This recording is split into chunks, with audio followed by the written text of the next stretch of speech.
안녕하세요. 저는 얼마 전 이혼하고 아이들과 살게 된 평범한 40대 여성입니다. 정말 아직도 이혼한 과정을 생각하면 미치고 환장할 일이지만 사람들이 진짜 이런 나쁜 사람들에 대해 알아야 할 것 같아서 이렇게 사연글을 쓰게 됐어요. 저와 남편은 정말 평범한 사람들이었고 평범하게 결혼을 하게 된 커플이었어요. 둘 다 평범한 월급쟁이였고 본가가 같은 동네라는 공통점 덕분에 더 빨리 친해졌죠. 정말로 모난 곳도 없고 시댁에 문제가 있는 것도 아니었어요. 친정도 시댁도 잘 사는 편은 아니었지만 둘 다 비슷했으니 그게 더 낫다고 생각했죠. 그런데 10길 물속은 알아도 한 길 사람 속은 모른다잖아요. 시댁 사람들이 그런 사람들일 줄이야 상상도 못했죠. 처음으로 이상하다는 것을 느낀 것은 결혼 4년 차였을 때예요. 남편이 휴가를 앞두고 있던 여름에 몸을 만들겠다며 8kg짜리 아령을 들고 운동하다가 발가락에 아령을 떨어뜨려서 발가락 골절을 입게 됐어요. 불행인지 다행인지 엄지발가락은 다치지 않았지만 나머지 3, 4, 5번 발가락이 부서졌어요. 발가락 뼈뿐만이 아니라 발등뼈도 문제가 생겨서 결국 수술을 해야 했고 핀도 박아야 했죠. 한마디로 대공사였어요. 나오는 병원비와 수술비는 그때그때 생활비에서 냈고요. 실비보험을 제가 내고 있었으니 당연히 실비보험에서 돈이 나올 거라고 생각했거든요. 그런데 수술비가 생각보다 많이 나와서 생활비가 좀 모자라더군요. 여보, 얼마 전에 보험 청구하지 않았어? 진단금이랑 수술비 그거 나왔으면 나한테 줘야 해? 우리 지금 생활비 너무 모자라. 그거? 일단 신청은 해놨는데 한번 알아볼게. 조금만 기다려줘. 그런데 생활비 많이 모자라? 응, 이번 달 초에 당신이 교육 듣는다고 40만 원 가져갔잖아. 그것 때문에 좀 힘들어. 저와 남편은 통장을 합친 건 아니었어요. 결혼하면서 오랫동안 몰던 중고차를 팔고 새로운 차를 사느라 대출을 받았고 집을 구매하면서 또 대출을 받았죠. 남편 앞으로 150만 원 넘게 대출금이 들어가고 있는 실정이라 필연적으로 제가 생활비를 부담하고 있었거든요. 그러다 보니 이런 식으로 돈이 나가면 제 월급에서 돈을 더 써야 하는 일이 생겼던 거죠. 그날의 대화는 대수롭지 않게 넘어갔어요. 그런데 수술한 지 2주가 넘어가는데도 보험금이 나오지 않더군요. 퇴원 시에는 입원비 관련한 보험금이 나와야 하는데 말이죠. 답답한 마음에 남편에게 먼저 말을 꺼냈어요. 혹시 보험 어떻게 됐어? 혹시 결격 사유라도 있었던 거야? 그런 건 아니고, 그런데 병원비 많이 나왔어?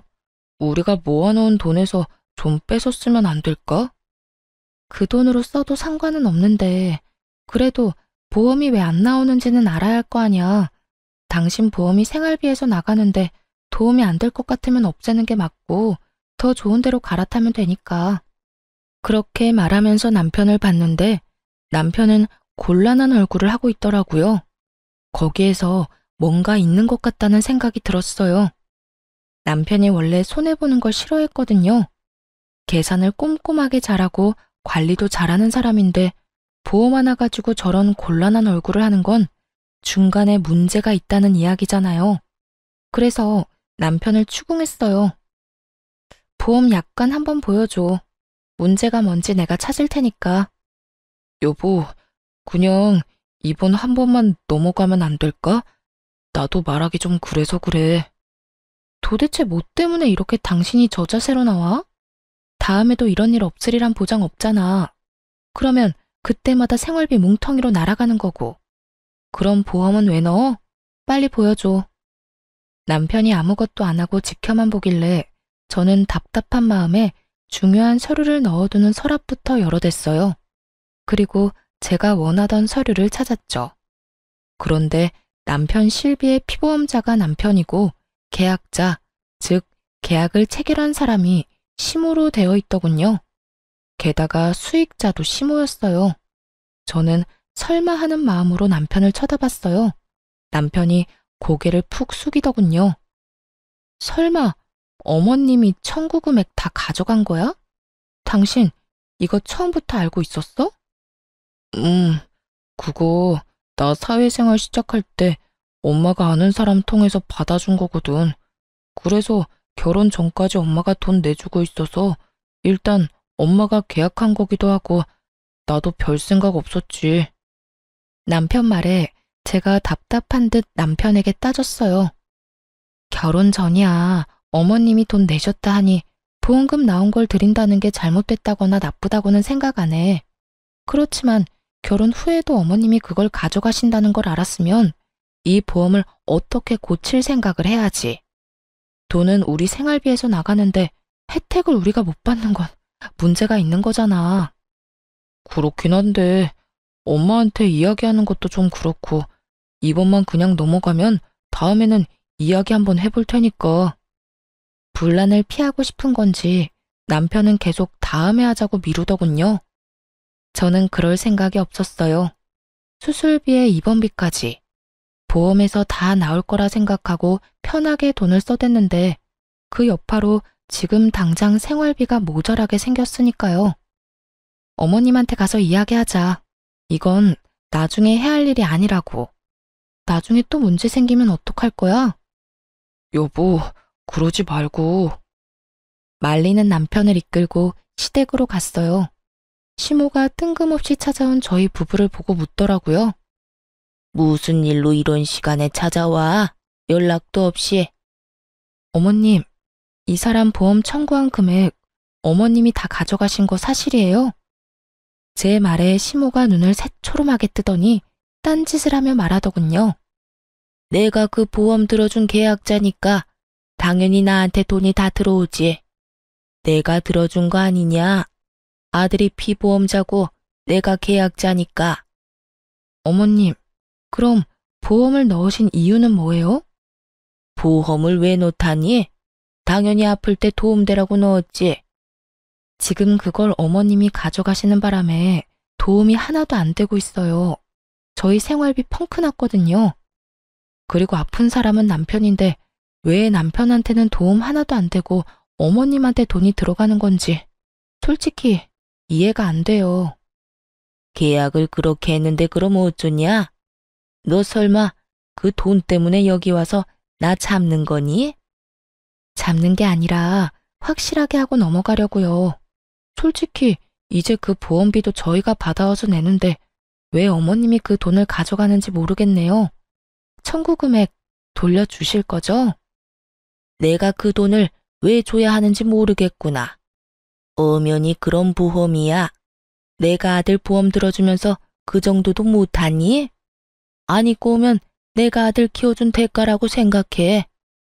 어이없는 말을 들으니 답답하기만 하더군요. 저는 찍소리도 못하고 가만히 있던 남편을 불렀어요. 여보, 당신은 어떻게 하고 싶어? 이렇게 앞으로 병원비 보험 지원도 안 받으면서 생돈으로 다 낼 생각이야? 그건 아니지만. 남편은 정말 답답하게도 저와 시모 사이 눈치만 보더군요. 하긴 자기 입으로 무슨 말을 하겠어요? 결혼 전에는 시모가, 결혼 후에는 제가 내줘서 본인이 돈 낸 적은 한 번도 없으니 말이죠. 남편에게 말해서 안 될 것 같아서 시모에게 단도직입적으로 말했어요. 그러면 계약자를 남편 이름으로 변경해 주세요. 수익자도 당연히 남편으로 해주고요. 남편이 애도 아니고 자기 결정권 없는 사람도 아닌데 굳이 계약자 피보험자 나눌 필요 없잖아요. 그리고 무엇보다 돈을 우리가 내고 있으니까요. 내가 왜 그렇게 해줘야 해? 너희 참 이상하구나. 그럼 여태껏 내가 낸 돈은 어쩌라는 말이니? 지금 이 상황에서 이상한 건 어머님이시죠. 설마 아들 아픈 걸로 용돈벌이 하시려는 건 아니죠? 제 발언이 조금 강했던 건지 시모 얼굴이 완전 황당하다는 듯 벌겋게 달아오르더군요. 무슨 말을? 이 상황이 딱 그거잖아요. 정작 아픈 아들이 돈 다 내고 치료받았는데 보험은 어머님이 다 먹겠다는 말이 그 뜻으로밖에 안 들리잖아요. 제가 어플 체크해보니 여태 보험비를 아예 안 받았던 것도 아니고 그 전에 받으신 것만으로도 내신 금액은 돌려받으신 것 같은데요. 제 말에도 시모는 아무 말 없이 입만 꾹 닫고 있더군요. 더 이상 말하면 자기 얼굴에 똥칠하는 것밖에 안 되니 뭐를 새로 일관하려는 느낌이었어요. 그 모습에 저도 마음 단단히 먹었죠. 지금 당장은 남편 건강이 그리 나쁘지 않아서 저 보험이 필요 없을 수도 있지만 나중에 나이가 들면 저희가 얼마나 큰 손해를 보겠어요. 그래서 남편에게 말했죠. 어머님은 계약자 수령인 바꿀 생각 없으신가 보네. 그럼 어쩔 수 없지. 퇴원하고 당분간은 시댁에서 지내. 당신 다리 다 나아서 목발 없이 다닐 수 있을 정도 되면 그때 집으로 와. 그 전에는 집에 돌아올 생각 말고. 여보, 그게 무슨 소리야? 무슨 소리긴. 어머님이 보험금 다 가져가신다잖아. 나는 생활비로 병원비, 보험비 다 내고도 보험금 못 받는 사람 됐으니 당신 수발까지 못 든다는 말이야. 어머님이 그 큰 돈 다 가져가셨으니 어머님이 알아서 당신 간병해 주시겠지. 나는 돈 날리고 무보수 노동까지는 못해. 게다가 당신 집에 있으면 돈만 더 나가고. 어머님이 받아가신 돈만큼 여기서 신세지다가 와. 어머님도 고생하세요. 이 사람 아직 해야 할 거 많아서 도와주셔야 할 거예요. 그렇게 말하며 제가 주섬주섬 제 물건을 챙기자 시모의 꾹 닫힌 입이 다급히 열리더군요. 너 그게 무슨 소리야? 내가 왜 아들 병간호를 해? 제 말 못 들으셨어요? 어머님이 받아가신 돈만큼 고생하시라는 말이에요. 계약자 변경 안 해주신다니 어쩔 수 없죠. 앞으로 남편 아프면 시댁으로 보내드릴게요. 안 아프면 좋지만 나이 들수록 아플 일만 남은 거 아시죠? 여보, 진짜 나 놔두고 가는 거야? 잠깐만. 이건 당신 책임도 있는 거 알지? 미리 이야기하고 어떻게든 했어야 하는 건 당신이지. 알아서 어머님 설득시켜서 돌려놓거나 아예 안 먹힐 것 같으면 보험 해지해. 나는 그 돈 계속 내줄 생각 없으니까 잘 해결하고 와. 그렇게 이야기하고 나와버렸죠. 솔직히 진짜 화났거든요. 그런 이야기를 저한테는 해야 하는 거 아닌가요? 그래도 안 보이니 속은 좀 편하더라고요. 남편이 오른쪽 발을 다치는 바람에 아침에 누가 운전해주지 않으면 직장에도 못 가고 병원도 못 가는 상황이었거든요. 생활비는 제가 가지고 있으니 택시는 못 탈 거고 매일 아침 저녁으로 시모가 남편 직장 병원까지 왔다 갔다 해야 할 판이었죠. 그리고 저는 남편이 시댁에 가 있는 동안 돈 한 푼 안 줬거든요. 돈 받아간 사람은 따로 있는데 제가 돈을 줄 이유가 없잖아요. 그렇게 일주일을 버티더니 결국 시모가 남편을 돌려보냈더군요. 변경된 보험 계약과 함께 말이죠. 저는 원하는 걸 얻었고 남편도 자기 보험 자기가 찾아왔죠. 그런데 남편 얼굴이 생각보다 개운한 얼굴은 아니더군요. 왜 그런 표정이야? 이제 당신 아파도 걱정할 거 없는데. 그렇지. 그냥 엄마한테 좀 미안해서 그렇지. 미안하게 생각하지 마. 그게 이상했던 거고 지금 이게 정상인 거야. 다 큰 자식 아픈 걸로 돈 버는 건 좀 아니지. 비용도 우리가 다 내는데. 그리고 어머님도 분명히 이해할 때가 올 거야. 그렇게 이야기했더니 남편이 고개를 끄덕이더군요. 아픈 자식에게 더 해주고 싶으면 더 해주고 싶지. 자식한테 가야 할 것까지 모조리 뺏어오겠다는 생각을 하는 부모가 어디 있겠어요? 사실 저희 어머니가 시모와 같은 동네 살아서 오가며 인사도 하고 아는 사람도 많았던지라 걱정이 됐는데 다른 사람에게 이야기해봐야 자기만 손해라는 걸 아는지 아무 말도 안 했더라고요. 그렇지만 이 일로 시댁과 저는 거리가 생겨버렸잖아요. 그래도 미래에 더 큰 병으로 이런 일 생겼으면 더 돌이킬 수 없었을 거라는 생각을 하면 차라리 지금 좀 척치는 게 나을 수도 있다고 생각했어요. 하지만 그 일로 인해 제 마음속에 시모에 대한 이미지는 완전히 박살이 나버렸죠. 그렇게 교양 있어 보이고 사람 좋아 보이던 시모가 돈이라면 환장을 하는 사람처럼 보이기 시작했거든요. 그래도 그 이후로 저희한테 돈을 요구한다거나 하지는 않았어요. 그런데 사건은 의외의 곳에서 터지는 법이더라고요. 저와 남편은 결혼하면서 신혼집을 마련할 때 남편 4천, 저 2천, 친정에서 3천, 나머지는 대출로 집을 샀거든요. 대출을 남편이 갚기로 하면서 명의는 남편 앞으로 하기로 했어요. 솔직히 우리 돈이 들어가기는 하지만 저희 돈은 리모델링비랑 혼수로 거의 다 쓰게 됐으니까요.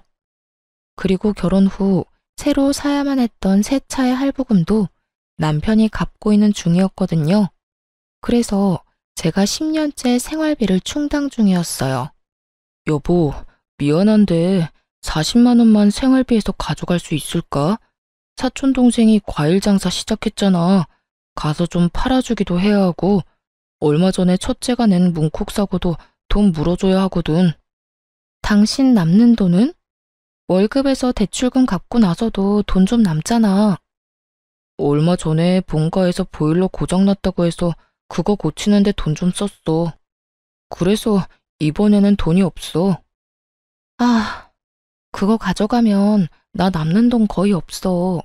자동차 할부는 이제 끝날 때 되지 않았어? 3달 정도면 끝나. 그러면 나도 좀 여유로워지니까 당신 도와줄 수 있겠지. 그때까지만이야. 조금만 도와줘. 필요한 돈이긴 했어요. 애가 문콕을 하는 바람에 상대 차량 문짝을 갈아줘야 했거든요. 그렇지만 한 번에 40만 원이라는 돈이 나가니 생활비가 진짜 휘청하더라고요. 그래도 어쩌겠어요. 필요하다니 줘야죠. 그 전에도 남편은 생활비에서 그렇게 돈을 자주 빼갔어요. 작년까지만 해도 남편이 매달 드는 교육과 헬스장 비용으로 매달 30만 원씩 나갔었죠. 그 외에 경조사 비용으로도 자주 가져갔고요. 생활비를 비상금 정도로 생각하는 남편을 보며 그 집도 차 할부금이 다 끝나면 괜찮겠지 하는 생각을 했어요. 그런데 남편에게 돈을 빌려주고 정말 오랜만에 가계부를 살펴보는데 이상하게도 남편이 매달 4, 50만 원씩 꼬박꼬박 가져가고 있는 걸 발견했거든요. 물론 이유는 다 달랐지만 정말 한 달도 빠짐없이 매달 가져갔어요. 그리고 항상 10일에서 15일 사이에 돈을 빼가는 걸 알게 됐죠. 이상하잖아요. 그래서 남편이 오래전에 만든 체크카드에 통장을 들고 통장 정리를 시작했어요. 하나둘씩 찍혀 나오는 내역을 보면서 저는 점점 입을 다물지 못하게 됐어요. 그 체크카드는 남편이 빚 갚는 용으로 사용하는 카드였는데 제게 빌린 돈이 그 카드로 들어가면 모조리 아파트 대출금으로 들어가더라고요. 게다가 아파트 대출금도 제가 생각했던 것보다 금액이 적었고 차 대출금은 이미 끝나 있더라고요. 순간 부들부들 떨리더라고요. 여태껏 150만 원이 넘는 금액을 대출금과 이자로 내고 있다고 생각했기 때문에 제가 생활비를 내고 있었는데 실제로는 모든 걸 다 속이고 있었다니. 남편이 계산을 잘하고 꼼꼼하니까 맡겨뒀던 일이 결국에는 제 살까먹는 일이었던 거죠. 이걸 어떻게 할까 생각하다가 한 가지 좋은 생각이 떠올랐어요. 제 돈으로 대출금 갚는 걸 알게 됐으니 그걸로 하나 당당하게 요구할 수 있는 일이 생겼거든요. 여보, 우리 이 집 벌써 산지 10년이나 됐잖아. 이제 슬슬 공동 명의로 해줄 수 없어? 저는 야근 후에 집에 온 남편에게 그렇게 말을 꺼내자 남편이 순간 멈칫하더군요. 그러더니 저를 한번 슬쩍 보고는 다시 식사를 하며 말했어요. 그건 안 돼. 내가 돈 갚고 있는 거 알잖아. 솔직히 10년간 내가 다 갚았는데. 그리고 누구 명의면 무슨 상관이야? 우리한테 문제가 있는 것도 아니고. 나 죽으면 어차피 다 당신이랑 애들 건데. 그러니까 누구 명의면 무슨 상관인데? 그러면 공동명의 해도 되잖아. 아니, 도대체 갑자기 왜 공동명의를 해달래? 10년간 아무 일 없이 잘 지내왔잖아. 내가 어제 당신 통장 정리하면서 알게 됐거든. 나한테서 받아간 돈 다 대출금으로 들어가고 있던데, 그리고 차 대출금도 벌써 다 갚았더만. 대출금 금액도 나한테 말했던 것보다 더 적고. 제가 그렇게 말하자 남편이 인상을 팍 쓰더군요. 그걸 당신이 왜 봐? 그거 사생활 침해야. 그럼 난 그거 모르고 내내 당신한테 뒤통수 쳐맞고 있어야 됐어? 당신 진짜 어이없다. 내 돈으로 생활비하고 대출금까지 갚았으면 당연히 내가 원하는 것 정도는 해줘야 하는 거 아니야? 왜 나만 죽어라 돈 대고 있는데? 그럼 이참에 말해봐. 나한테 가져간 돈이랑 당신이 원래보다 부풀린 대출금 다 어디로 가져가는 건데? 제가 그렇게 이야기하자 남편도 아무 말 못하더군요. 솔직히 공동명의를 안 해주는 이유를 모르겠더라고요. 내가 그거 다 봐주겠다고. 그러니까 공동명의 하나 해달라는 건데 그게 그렇게 힘들어? 막말로 내가 내 월급으로 내 용돈 썼어? 내 월급으로 생활비 하느라 모아놓은 돈도 많이 없는데 너는 나 몰래 뒷주머니 차고 있었잖아. 이 집에 기여하는 돈으로만 본다면 제가 남편보다 돈을 더 많이 내고 있었는데 말이죠. 남편의 저런 모습을 보니 저도 부글거렸어요. 그래도 해주겠다는 말은 절대로 안 하는 남편을 보며 저도 마음을 굳게 먹고 말했죠. 그래, 당신 맘대로 해. 대신 당신은 생활비 쓰지 마. 집에 있는 전기, 난방도 쓰지 말고 그것도 내 생활비로 내잖아.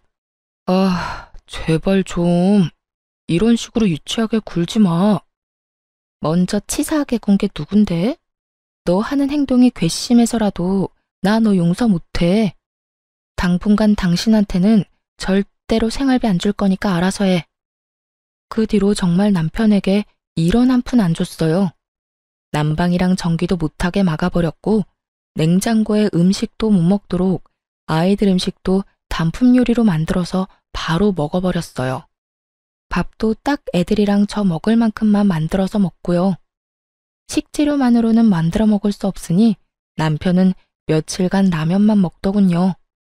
그렇게 치사하고 깐깐하게 군이 한 3개월이 지나자 남편이 저에게 항복의 메시지를 보냈어요. 미안해. 내가 사과할게. 그러니까 이제 제발 그만해. 시켜 먹는 것도 하루 이틀이고 아침 거르는 것도 익숙하지 않은 사람에게는 더 힘든 법이거든요. 결국 그걸 견디지 못한 남편이 저에게 먼저 사과를 하게 된 거죠. 미안하면 공동명의나 해줘. 솔직히 나도 이렇게 치사하게 굴기 싫거든. 근데 여태껏 들어간 내 돈이 아까워서라도 그러면 안 되는 거잖아. 그리고 결혼할 때 언젠가는 공동명의 해준다고 했잖아. 그 말 지금 지킨다고 생각해. 10년간 나한테 돈 부풀리고 가져갔으면 이 정도 요구가 그렇게 큰 건 아니잖아. 그치? 제 말에 남편이 한숨을 푹 쉬더니 그러더군요. 알았어. 공동명의 해줄게. 저는 기분이 너무 좋았어요. 그렇지만 너무 티내지 않으려고 노력했죠. 사실 결혼 초에는 공동명의는 해도 안 해도 그만이라는 생각을 하고 있었는데 결혼 10년 차 되니 제 재산을 가지고 싶다는 생각이 들었거든요. 게다가 제가 돈을 안 버는 것도 아니고 그걸로 집에 생활비로 다 쓰는데 제 앞으로 된 재산이 아무것도 없다는 것도 좀 싫었고요. 그래서 남편이 공동명의 해줄 날만 기다리고 있었죠. 그런데 그 다음날 시모가 저희 집에 찾아왔더군요. 너 이게 도대체 뭐 하는 짓이니? 네가 뭔데 공동명의를 요구해? 네가 한 게 뭐가 있는데 내 자식 재산을 넘봐? 어이가 없었어요. 다짜고짜 와서 저한테 이런 막말을 하다니. 남편은 그런 시모를 말리려 애쓰더라고요. 놔봐. 넌 바보 등신이야? 어떻게 된 게 네 손 안에 들어온 것도 못 지켜서 이 난리야? 시모의 그 말에 저도 빈정이 확 상해버렸어요. 솔직히 왜 제가 저런 소리를 들어야 하는지 모르겠더라고요. 그래서 저도 시모에게 이야기했죠. 어머님, 남편이 그간 저한테 가져간 돈이 얼만지 아세요? 그리고 남편이 그간 대출금 부풀려서 이야기해서 생활비 지원조차 안 하고 뒷주머니 찬 게 얼만지는 알고 그런 말씀 하시는 거예요? 그게 무슨 소리야? 집값 낸 사람이 집주인이지. 그러니까요. 그 집 대출금도 제 돈 가져가서 냈던데 그것도 모르고 지금 여기 와서 저한테 이러시는 거예요? 뭐? 그게 무슨 소리야? 시모가 처음 듣는 내용인 듯 남편을 쳐다보더군요. 남편이 한숨을 푹 쉬고는 시모에게 말했어요. 제가 와이프 생활비로 대출금을 좀 냈어요. 얼마를? 한 달에 4, 50만 원 정도요. 올랑. 화내려는 시모 앞에 제가 한마디 더 붙였어요. 매달요. 10년간. 그래도 그렇지. 4, 50만 원은 내줘도 되지. 제가 생활비로 150, 200 정도 이미 내는데도요. 생활비도 네가 내냐? 넌 생활비 안 줘? 네. 남편 말에 시모가 눈을 질끈 감더군요. 제가 이 집과 생활 유지에 돈을 더 많이 내는데 그거 요구하는 게 과한 일인가요? 나는 모르겠다. 니들이 알아서 해라. 시모는 무슨 말이 하고 싶어서 왔는지는 모르겠지만 그 말만 남기고 후다닥 사라졌어요. 분명히 아들 편을 들며 저를 혼내주고 싶었던 모양인데 어쩌겠어요. 사실로 따지면 제가 그 집을 가져도 모자란 것을. 그리고 솔직히 애초에 리모델링 비용까지 하면 오로지 남편 거라고 하는 것도 웃기잖아요. 그렇게 남편은 조만간 공동명의 해주겠다고 약속까지 했어요. 기분이 좋았지만 그 기분도 금방 가라앉았어요. 남편 때문이 아니라 친정사정 때문에요. 저희 친정어머니가 지병으로 몇 년을 앓고 계셨는데 당장 수술이 필요한 상황이었거든요. 게다가 저는 생활비 쓰느라 돈 모아놓은 것도 많지 않았고요. 남편과 함께 모아둔 돈은 더 큰 집으로 가거나 애들 교육에 쓸 목적으로 모은 거였거든요. 제가 남편에게 슬쩍 물었죠. 여보, 우리 모으고 있는 돈 좀 빌려줄 수 있어? 우리 엄마 이제 곧 이식 수술인데 수술비가 너무 많이 들어서. 장모님 이식 수술 잡혔어? 그런데 어쩌지? 그 돈 지금 빼면 더 손해야. 이때껏 모아놓은 돈은 다 더 부풀리려고 각종 펀드랑 주식에 넣어놨잖아. 지금 팔면 원금도 보전 못해. 남편이 난색을 표하며 안 된다고 하더군요. 그거 말고 지금 모으고 있는 돈들은 그냥 적금만 깨면 되니까 괜찮잖아. 그래도 그건 우리 집에 문제 생기면 사용할 비상금이잖아. 그걸 장모님 수술비로 주는 건 좀... 처남은? 처남은 돈 없대? 걔 이제 막 결혼했는데 무슨 돈이 있겠어? 그러지 말고 좀 빌려줘. 엄마 수술하고 나면 조금이라도 갚아줄 테니까. 안 된다니까 왜 이래? 그 돈은 안 쓸 거야. 단호한 남편 답변에 속이 확 상했어요. 설마 제가 공동명의를 해달라고 했다고 그걸 이런 식으로 갚나 싶은 생각까지 들 정도였죠. 그럼 공동명의나 빨리 해줘. 꽥 소리 지르고 그날 대화는 그렇게 종료됐어요. 장모님이 아프다는데 괜찮냐는 말은 한마디도 없고 돈은 절대 못 빌려준다는 남편놈에게 우라가 치밀었어요. 그 다음날 남편이 야근하는 동안 저는 칼퇴근하고 집에 와서 남동생을 불렀어요. 누나, 엄마 수술비 어떡할 거야? 엄마 보험은 없나? 보험 있긴 한데 기대하기는 좀 어려워. 특약도 많이 없었고 그냥 기본이라. 낸 만큼 다 못 돌려받을 가능성이 높지. 너희 매형도 진짜 너무하지 않니? 어떻게 장모님 아프다는데 돈 절대로 못 빌려준다고 그렇게 선을 긋고. 너무 그렇게 생각하지 마. 매형도 생각이 다 있겠지. 일단은 대출이라도 해봐야지 뭐. 그렇다고 엄마 저대로 수술도 못하게 둘 수 없잖아. 아버지 돌아가시고 우리 두 남매 키우느라 고생하셨잖아. 호강도 못 시켜드렸는데. 동생을 집으로 부른 건 반찬을 싸서 주기 위해서였어요. 올케가 입덧이 심했는데 저번에 저희 집에서 먹었던 음식이 너무 먹고 싶다고 해서 저희 집 반찬하면서 겸사겸사 양을 더 많이 해서 만들었거든요. 그래서 동생을 불렀는데 엄마 수술 이야기 때문에 커피 한잔하며 이야기하다가 시간이 좀 늦어졌죠. 남편은 아직 들어오지 않고 있어서 이만 동생을 보낼 생각이었어요. 반찬 양이 많아서 동생 배웅도 할 겸 지하 주차장으로 같이 내려갔어요. 엘리베이터 타고 내려서 동생 차에 반찬이랑 애기용 물품을 싣고 있는데 뒤에서 익숙한 목소리가 들리더군요. 그러니까 미친 거지. 왜 내가 모아둔 돈을 처가에 갖다 붓냐? 와이프가 정신이 나간 거지. 얼마 전에는 돈독이 올랐는지 집도 공동명의 하라고 해서 난리도 아니었잖아. 아무리 봐도 남편 목소리였어요. 순간 벙쪄서 아무 말도 못하고 듣기만 하는데 가관도 아니었어요. 내가 나서려니 동생이 갑자기 조용하라는 제스처를 하며 폰을 꺼내 허둥지둥 녹음 버튼을 누르더라고요. 공동명의 해줬냐고? 내가 왜? 나 그거 해줄 생각 없어. 그냥 말만 그렇게 해놓은 거야. 안 해주면 지가 어쩔 건데? 진짜 괘씸해서라도 안 해줄 거야. 그리고 자기 엄마 아픈 걸 왜 내 돈으로 해결하려고 하는지 이해가 안 간다니까. 돈이 너무 아깝잖아. 어차피 곧 죽을 사람 병원비를 왜 우리가 내? 그리고 늙어서 그 수술비 정도도 마련 못해서 끙끙거리는 것도 웃기고. 여하튼 처가 식구들 진짜 완전 비호감이야. 이야기를 듣는데 귀가 썩는 기분이 들더라고요. 그런데 더 놀라운 이야기가 그 뒤에 나왔어요. 그리고 저번에 보험이랑 대출 와이프한테 걸린 거 생각하면 아직도 한숨 나온다니까.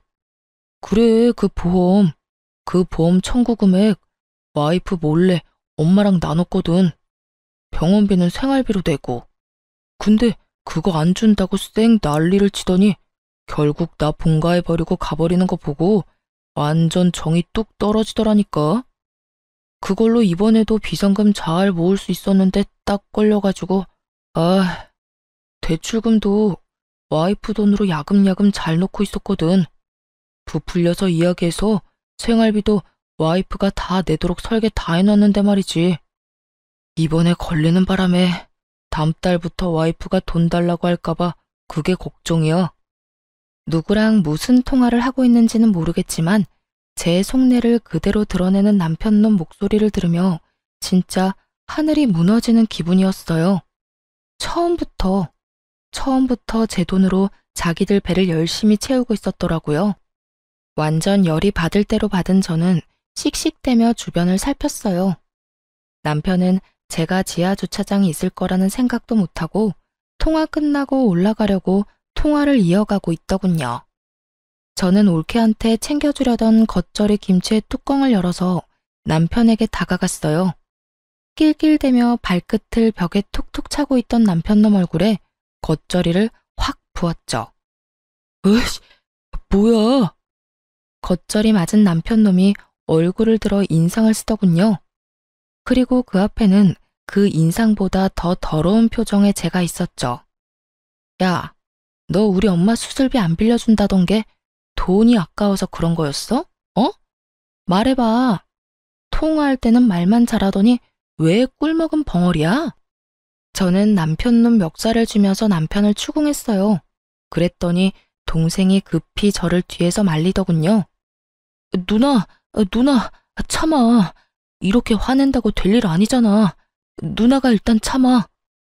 아이씨, 더 이상 나 열받게 하지 마. 지금 이 상황도 짜증내기 일보 직전이니까. 방구 낀 놈이 성질낸다고 딱 그거였어요. 지금 네가 짜증이 나?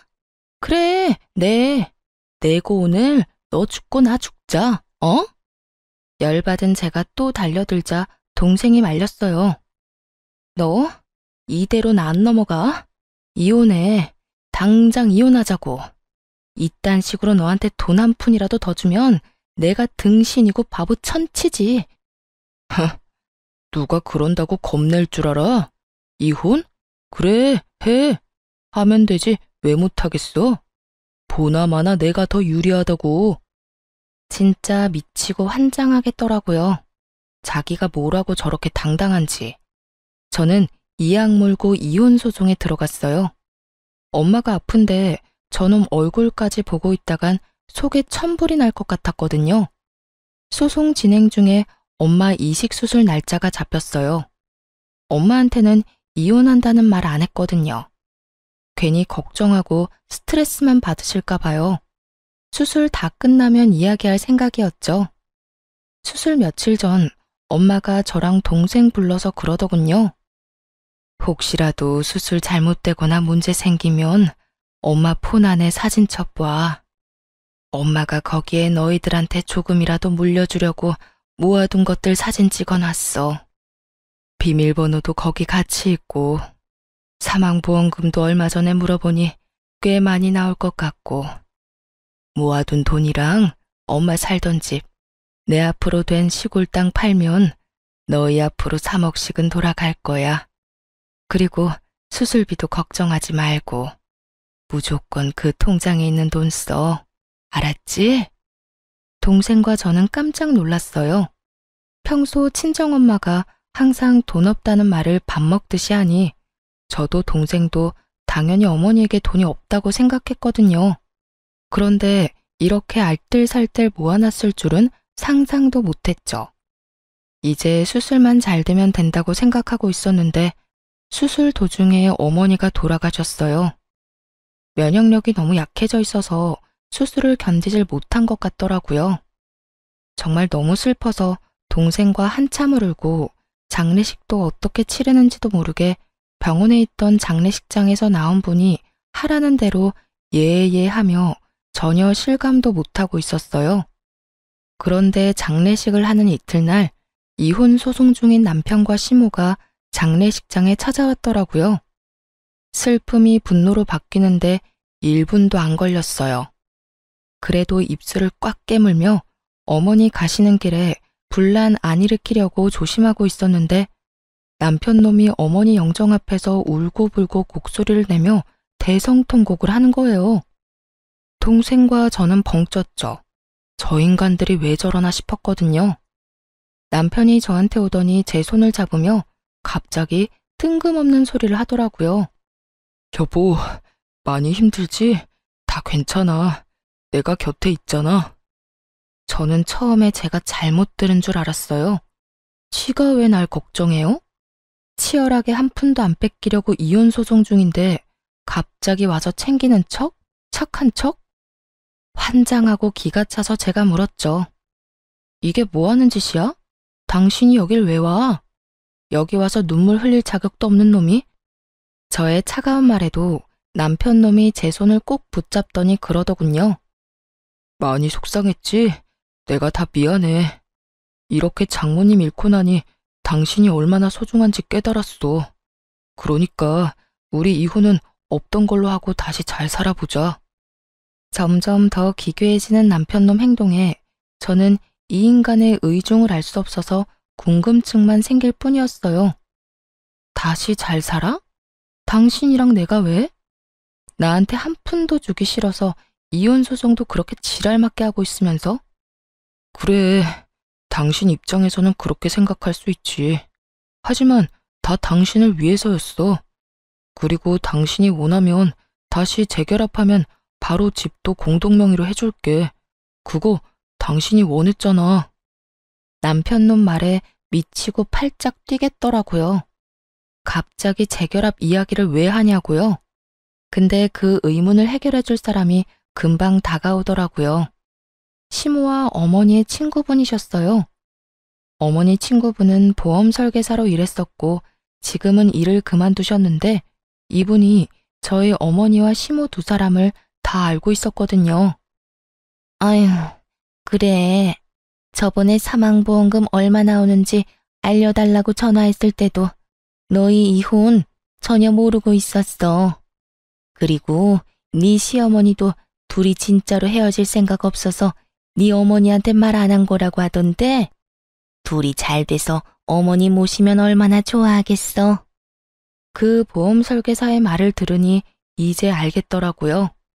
이 인간들이 뭘 원했는지요. 엄마가 사망보험금 알아보러 전화한 후에 시모랑 보험 설계사가 통화한 게 틀림없어 보였어요. 보험 설계사가 엄마 재산에 대해 이야기했겠죠. 그러니 돈 때문에 지금 저한테 다시 재결합하자는 이야기였죠. 그리고 지금 이혼 소송이 남편에게 유리한 쪽으로 흘러가지는 않고 있었거든요. 남편은 제가 집값을 내지 않아서 재산 분할을 해줄 수 없다는 상황인데 제가 남편 계좌로 보내준 돈과 생활비에 쓴 돈까지 제가 쓴 금액이 더 많아서 남편 원하는 비율로 안 되고 있었거든요. 자기가 좋은 조건으로 승수할 수 없을 것 같으니 저를 회유하려는 것처럼 보였어요. 게다가 유산으로 돈이 많이 나온다니 그것도 노렸을 테고요. 제가 몰랐으면 몰랐지 남편과 시모의 행동과 생각을 모두 알고 있는데 이런 개수작을 부리다니. 제가 얼마나 만만하게 보였으면 이럴까 싶었어요. 그것도 보인이 된 저희 어머니 앞에서 아까워서 수술비 못 주겠다고 지입으로 말하던 놈이 뭐가 그렇게 당당한지. 그런데 시모가 그때 제게 다가오더니 굉장히 슬픈 얼굴로 말하더라고요. 아가, 고생이 많다. 우리 애가 철이 없어서 이혼 이야기가 나왔다만 그래도 너희는 애를 낳고 산 부부잖니. 그리고 그렇게 큰 잘못으로 이혼하려는 것도 아니고 잠깐의 치기로 그럴 수 있으니 네가 이해하고 덮어주거라. 그 정도 흠은 살면서 아무것도 아니야. 뻔뻔하게 덮어주라는 말을 하다니. 시모도 남편만큼 뻔뻔하고 염치 없는 행동을 잘하더라고요. 그래서 저도 남편 놈과 시모 우라통 터지게 해주기로 했어요. 저는 남편 팔을 탁 쳐내고 말했어요. 내 대답을 들려줄게. 저는 그렇게 말하고 핸드폰을 꺼냈어요. 그리고 그 안에 저장된 녹음본을 틀었어요. 제일 큰 볼륨으로 말이죠. 여기 장례식장에 있는 모든 사람들이 들을 수 있도록. 그 녹음본은 동생이 그날 녹음한 거였죠. 자기 엄마 아픈 걸 왜 내 돈으로 해결하려고 하는지 이해가 안 간다니까. 돈이 너무 아깝잖아. 어차피 곧 죽을 사람 병원비를 왜 우리가 내? 그리고 늙어서 그 수술비 정도도 마련 못해서 끙끙거리는 것도 웃기고. 여하튼 처가 식구들 진짜 완전 비호감이야. 쩌렁쩌렁 남편 목소리가 흘러나오는데 사람들이 수군거리더군요. 하긴 그럴 수밖에 없죠. 여기 있는 손님들 중 엄마 손님과 시모의 지인이 겹치거든요. 기억상실증이라도 걸렸어? 네가 네 입으로 우리 엄마 수술비 안 준다고 했잖아. 그것도 돈 아깝다는 이유로. 그리고 그 돈이 온전히 네 돈이었어? 우리 둘이 같이 모은 돈이었지. 이게 내 대답이다. 알아듣겠어, 정신 나간 놈아? 이제 와서 재결합? 웃기고 있네. 왜? 엄마 죽고 나니까 이제 돈 나갈 거 없어 보이니 나하고 재결합할 생각이었어? 근데 어쩌냐? 너 같은 인성의 남자랑 결혼한 게 내 인생 최악의 선택인데. 2번 다시 몇 억을 너랑 같이 준다 해도 너랑 재결합은 없어. 제 말이 끝남과 동시에 장례식장이 웅성거리기 시작했어요. 설마 진짜로 저랬단 말이야? 저게 사위가 아니라 웬수지. 아이고, 저거 모르고 간 고인이 다행인 건지 불행인 건지. 세상에, 겉으로는 며느리가 잘못해서 이혼한다더니 그게 아니라 자기 아들한테 문제가 있었네. 아무리 그래도 처갓집을 저렇게 홀대할 수가 있어? 뒤에 이야기가 더 흘러나올수록 사람들의 이야기 소리는 더 커졌고 시모와 남편은 얼굴이 새빨개져서는 저를 찌를 듯이 노려보더군요.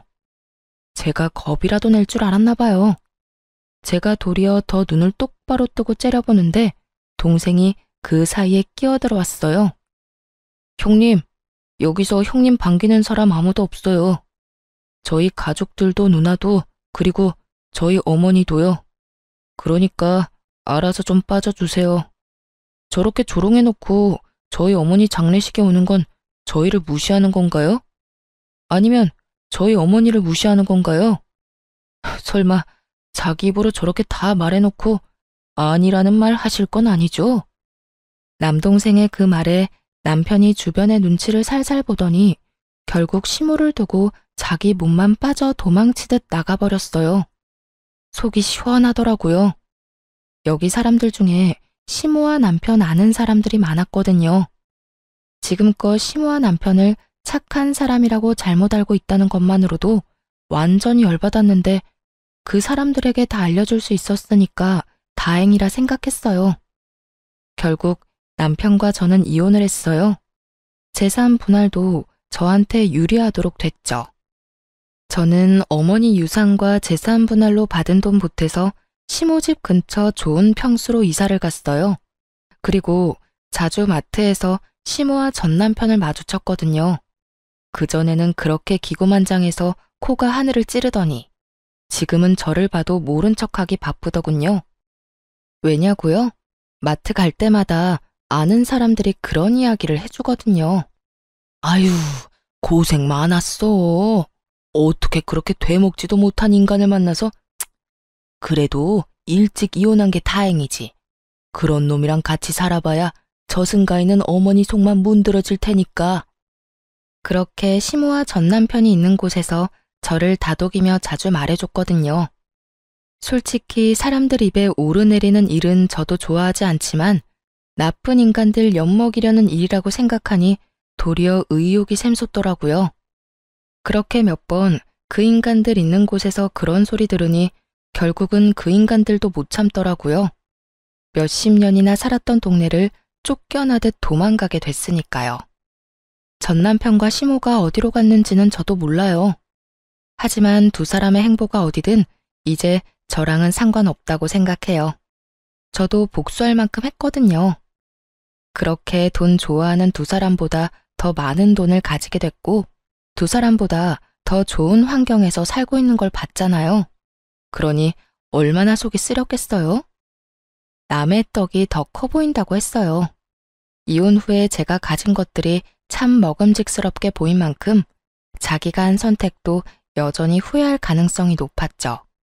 솔직하게 말해서 대출금을 부풀려서 저 모르게 돈을 모으고 시모와 돈을 나눠 갖고 제 돈으로 대출금을 냈던 일들은 어떻게 보면 제가 이해하고 넘어갈 수 있었던 일이었어요.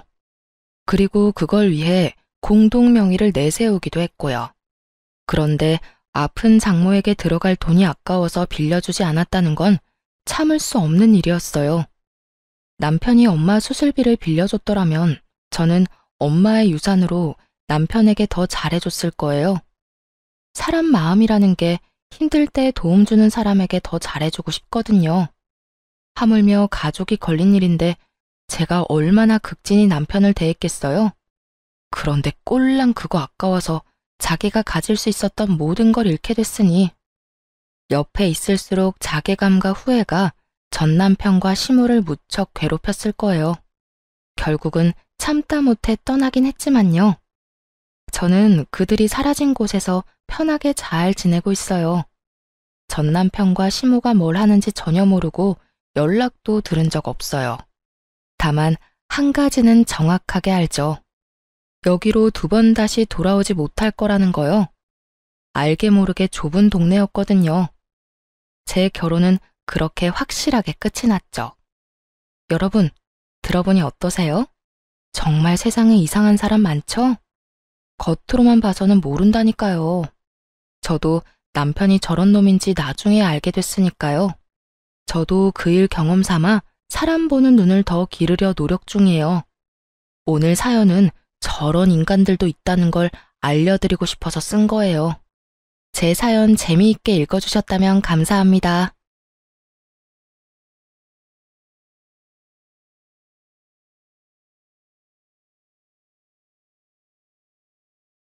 안녕하세요. 저는 대학교 때부터 만난 남편과 결혼 생활 4년을 채우지 못하고 이혼하게 된 30대 여자입니다. 대학교 때 남편은 참 순진하고 맑은 사람이었는데 이혼할 무렵엔 제가 알던 그 착하던 사람은 온데간데 없고 검은 속내로 가득한 추악한 인간이 있을 뿐이더군요. 원래부터 그런 사람이었는데 제가 몰랐던 것인지 아니면 살다 보니 세상에 찌들어 변해버린 것인지 알 수는 없지만 그 추악한 면모를 아는 순간 저는 이혼을 결심하게 되었습니다. 저의 결혼 생활부터 이혼까지 긴 이야기가 될 수도 있지만 함께 들어보실래요? 저와 남편은 앞서 말했듯이 대학교 때부터 만난 사이였어요. 전 학교를 졸업하며 좋은 기업에 취업을 하게 되었지만 그런 저와는 달리 남편은 번번이 면접에서 떨어지기 일쑤였어요. 남편은 저와 같은 회사를 다니기 위해 열심히 노력했고 전 그런 남편을 응원하며 남편의 뒷바라지를 하기 시작했죠. 그렇게 물심양면으로 남편의 취업 뒷바라지를 한 지 2년 끝에 남편은 드디어 저희 회사에 입사를 하게 되었고 남편의 합격 발표가 나던 날 저에게 프로포즈를 해 결혼까지 하게 되었던 것이었어요. 오랜 연애 끝에 한 결혼 생활. 3년. 딱 3년 행복했어요. 3년 차에 되던 해에 저는 임신을 하게 되었고 얼마 지나지 않아 유산까지 하게 되었습니다. 첫 아기를 잃은 슬픔에 저는 몸도 몸이지만 마음마저 많이 망가져만 갔고 잠시 회사를 휴직하고 쉬어가는 시간을 갖게 되었어요. 다른 것도 아닌 유산으로 인해 쉬는 것인데 그걸 가지고 시댁에서 말이 나오기 시작하더군요. 요즘은 맞벌이 해도 먹고 살기 힘들다고들 하던데 그렇게 쉬어도 되니? 저 이제 일주일 쉬었어요, 어머님. 그리고 쭉 쉴 거 아니고 어느 정도 회복되면 복직도 할 거고요. 저 하나 쉰다고 저희 집 망하면 그게 더 이상한 거 아닐까요? 그건 그렇다마는 될 수 있으면 빨리 복직해. 우리 아들이 힘들지 않니? 일주일이든 한 달이든 너는 이렇게 쉬면서 우리 아들 돈이나 펑펑 쓸 텐데 우리 아들만 밤낮 없이 고생하면 너무 불공평하지 않니? 원래 저의 도움으로 남편이 좋은 회사에 취업까지 하게 되었다며 저에게 잘 대해주던 시모였는데 제가 잠시 쉬게 되니 남편 돈으로 호의호식한다며 탐탁치 않아 하는 속내를 감추지 않고 표현하더군요. 남편이 취업을 준비하는 그 시간 동안 돈과 시간을 아낌없이 투자했던 저에게 그런 말을 하니 황당하기도 하고 섭섭하기도 했어요. 하지만 그 당시엔 제가 한마디를 하면 10마디, 20마디로 돌아오는 시모의 잔소리에 대꾸할 여력이 없었기에 그냥 대충 상황을 얼버무리며 넘어가곤 했습니다.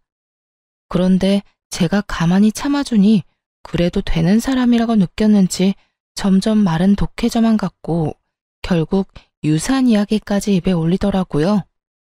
돈도 못 벌어오면서 유산까지 하고 우리 아들이 아주 상전을 모시고 사는구나. 너 유산 핑계로 내 아들 밥도 안 차려주고 그런 건 아니지? 시모는 넘지 말아야 할 선을 거침없이 넘고 있었고 결국 전 참지 않고 시모의 막말에 맞서기로 했습니다. 어머님, 입은 비뚤어졌어도 말은 똑바로 하셔야죠. 돈을 못 벌어온 것이 먼저가 아니라 유산을 한 게 먼저예요. 그리고 유산한 것도 제가 무슨 큰 잘못을 해서 유산한 게 아니라 어쩌다 보니 불행이 닥친 일이었다고요. 누가 유산한 게 네 잘못이라고 했니? 왜 발끈하고 그러니? 너 그러다가 시어머니랑 맘먹겠다. 어머님이 말만 안 했다 뿐이지 모든 게 다 제 잘못인 양 말했잖아요.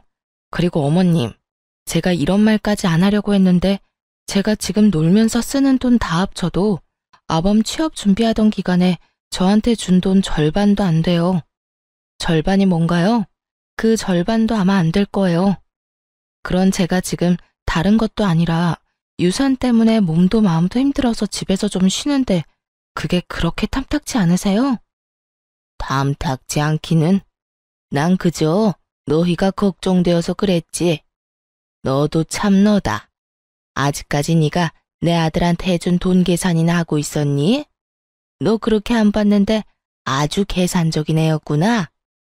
제가 계산적인 게 아니라 어머님이 저를 이렇게 만들고 계신 거예요. 그러니까 더 나쁜 꼴 보기 싫으시면 이런 상처되는 말은 하지 마세요. 아니, 이런 말로 저한테 상처 주실 거면 앞으로 연락 자체를 하지 말아주세요.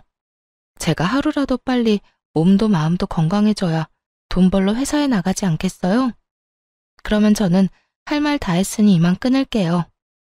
시모의 노발대발하는 소리가 수화기 너머로 들려왔지만 저는 그냥 전화를 끊어버렸어요.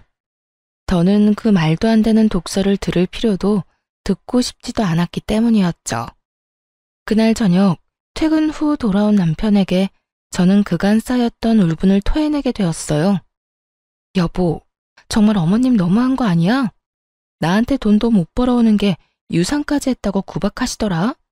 그것뿐인 줄 알아?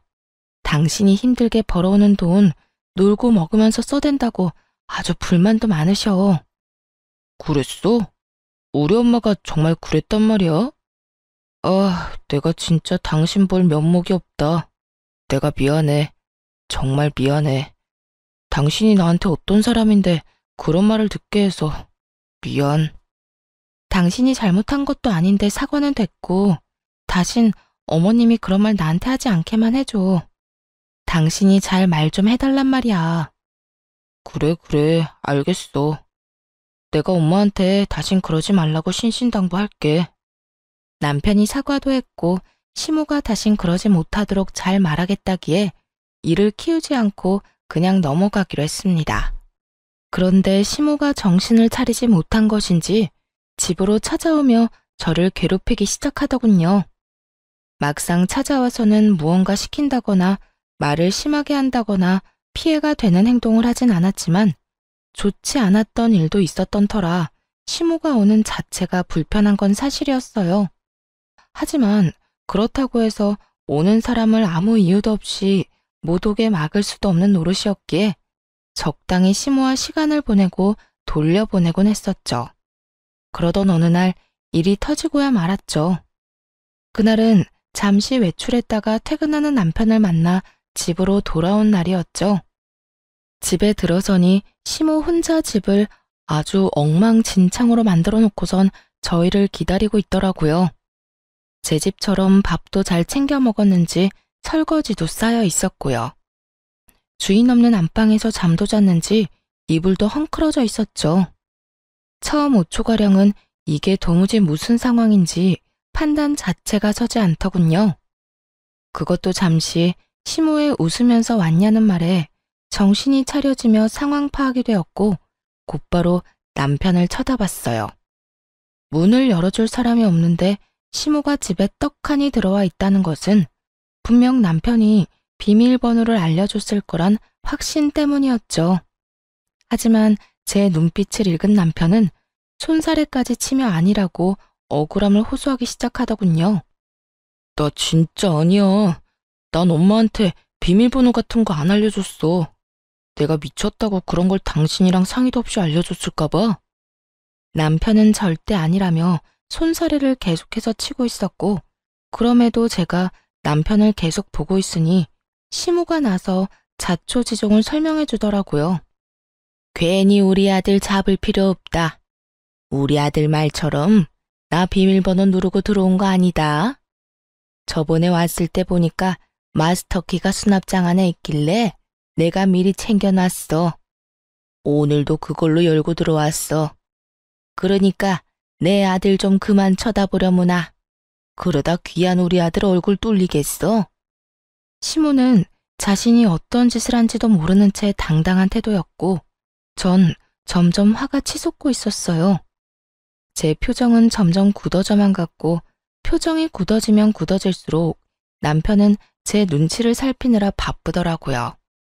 시모는 그런 남편의 모습에 화가 난다는 듯 저에게 삿대질까지 하며 애먼 저를 잡아대기 시작하더군요. 넌 도대체 평소에 우리 아들을 얼마나 쥐잡듯이 잡아댔으면 저렇게 네 눈치를 보는 거야? 너 혹시 내 아들 숨도 못 쉬게 잔소리 퍼부으면서 사는 거니? 그런 거야? 시모는 저에게 득달같이 따져묻기 시작했고 전 그런 시모의 모습에 인내심이 바닥을 치는 소리가 들려오더군요. 어머님, 이 상황엔 평소 제가 잔소리를 하든 말든 그런 것과는 상관없이 제 눈치를 살펴야만 하는 상황이에요. 저희도 없는 집에 그것도 시어머니가 허락도 없이 마구잡이로 들어와서 집 꼴을 이렇게나 엉망진창으로 만들어놨는데 남편이 제 눈치를 살피지 제가 남편 눈치를 살펴야 할까요? 허락? 내가 지금 허락도 없이 너희 집에 들어와서 기분이 나쁘다. 이거니 지금? 네, 좋을 리는 없잖아요. 그러니까 가지고 가신 마스터키 당장 주시고 다신 이러지 마세요. 앞으로 오시려거든 연락하고 오라고요. 저는 시모가 허락도 없이 가지고 간 마스터키를 돌려달라고 했고 시모는 절대 싫다고 하며 들고 있던 마스터키를 가방에 쏙 넣어버리더군요. 내가 왜? 난 절대 못 준다. 여긴 우리 아들 집이야. 우리 아들 집에 내가 오겠다는데 네가 무슨 권리로 나를 오지 못하게 하는 거야? 시모의 입에서 권리라는 단어가 나오는데 정말 기가 막히더라고요. 저와 남편이 마련한 집에 도대체 어떠한 이유로 시모가 권리를 주장할 수 있는 것인지 여러분은 이해가 되시나요? 텔레비전에서나 보던 개념 집 나간 시모를 실시간으로 눈앞에서 보고 있는데 정말 황당함 그 자체였어요. 지금 저한테 권리를 따지고 드는 거예요? 이 집, 저랑 남편이랑 정확히 반반 내고 마련한 집이에요. 그러니까 권리가 있다면 어머님보다 제가 더 있지 않겠어요? 전 어머님이 이런 식으로 허락도 없이 들락날락하는 거 너무 싫습니다. 그러니 키 당장 주세요. 싫다고 분명 말했다. 그러면 이렇게 하면 되겠네. 네 말대로 절반은 네 집, 절반은 내 아들 집이니 앞으로는 들어와서 절반만 사용하면 되지 않겠어? 그러면 됐지? 지금 그걸 말이라고 하세요? 집이 무슨 사과도 아니고 반쪽 딱 가른다고 그게 딱 갈라지나요? 우길 걸 우기세요, 제발. 아무리 어머님이라고 해도 아무도 없는 집에 이렇게 마음대로 들어오는 거 너무 무례한 행동이라고요. 무례? 너 가족끼리 말이 너무 심한 거 아니니? 다른 사람도 아니고 네 남편 엄마야 내가. 그런 내가 내 아들 집에도 마음대로 못 오면 어딜 마음대로 가라는 말이야? 어딜 마음대로 가기는요. 어머님 집 있잖아요.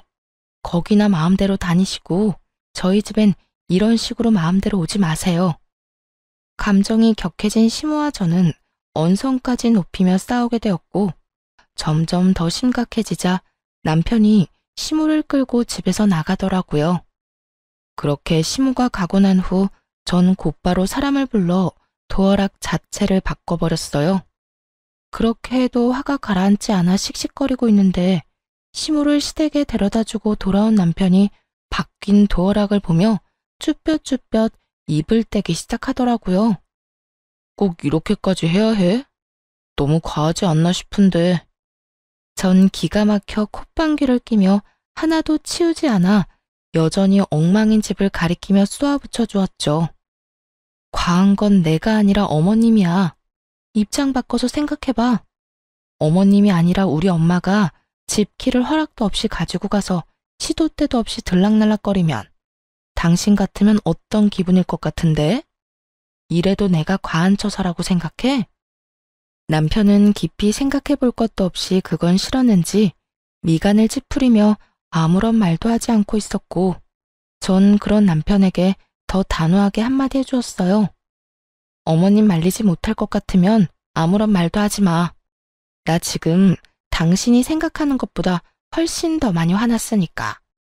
전 다른 건 몰라도 아무도 없는 집에 시모처럼 당연하다는 듯 오가는 행동은 이해할 수도 이해할 생각도 없었으므로 더욱 단호하게 대처하기로 한 것이었어요. 다음 날 제 예상과 같이 시모는 다시 저희 집을 찾아왔고 그날은 제가 외출을 하지 않고 집에서 시간을 보내던 중이었어요. 밖이 어수선하다 싶더니 아니나 다를까 시모는 벨도 누르지 않고 문을 열려고 하고 있었고 한참을 문과 실랑이 하던 시모는 그제야 도어락이 바뀌었다는 걸 알았는지 큰 소리의 욕설과 함께 통화하는 소리가 들려오더라고요. 여기요. 문 좀 열려고 하는데 언제쯤 올 수 있어요? 오면 바로 열 수는 있나요? 문을 뜯어내든 부수든 아무런 상관없으니까 빨리 와서 이 문 좀 열어주세요. 시모는 열쇠집에 전화를 해 문을 뜯어달라고 요구하고 있었고 기가 막혔던 전 바로 현관문을 열어버렸어요. 저와 시모는 눈이 마주쳤고 시모는 전화를 그냥 끊더니 태연하게 이렇게 말하더라고요. 아무래도 네가 안 열어줄 것 같아서 아예 문을 뜯어내고 들어가려고 했더니 왜 열었니? 문 뜯길 때까지 기다리지. 하여튼 요즘 것들 버릇없다고 하더니 시험이 못 오게 도어락을 바꿔?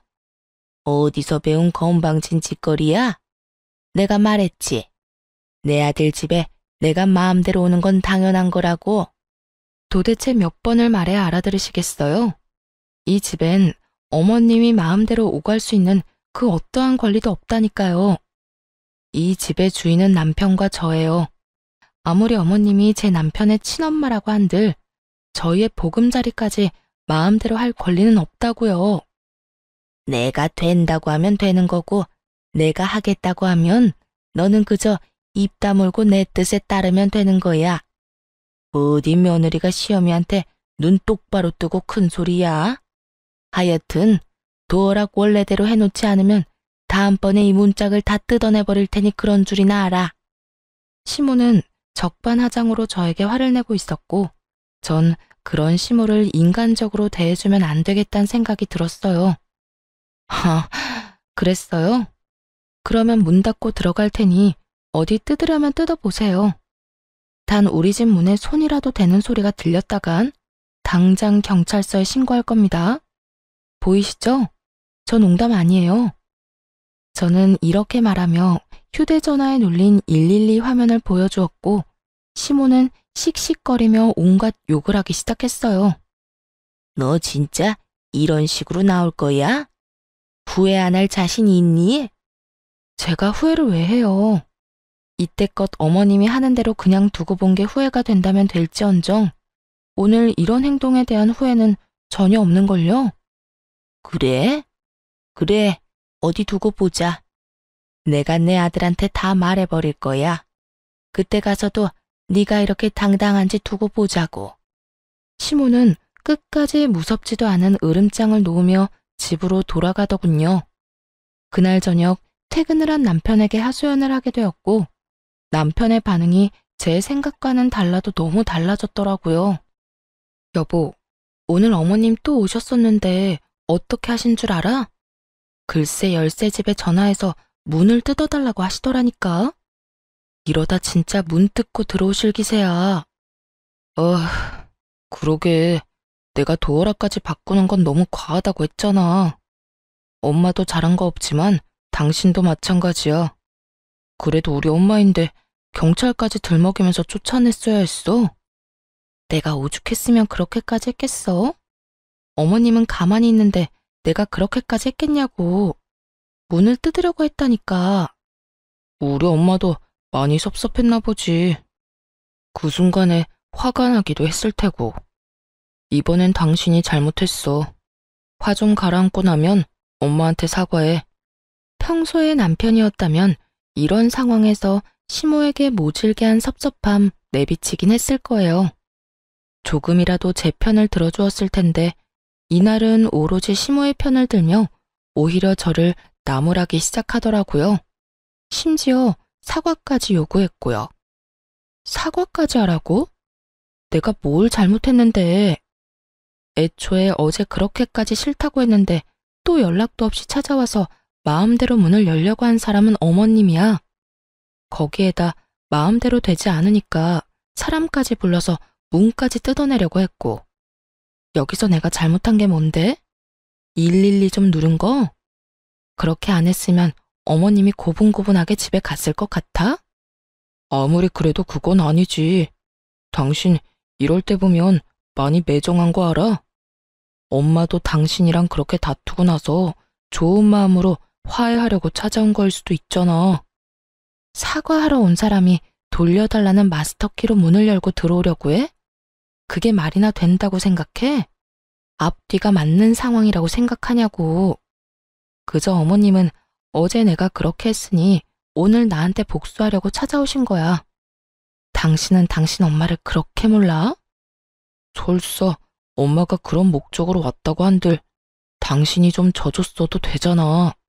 꼭 그렇게까지 해야지 직성이 풀려?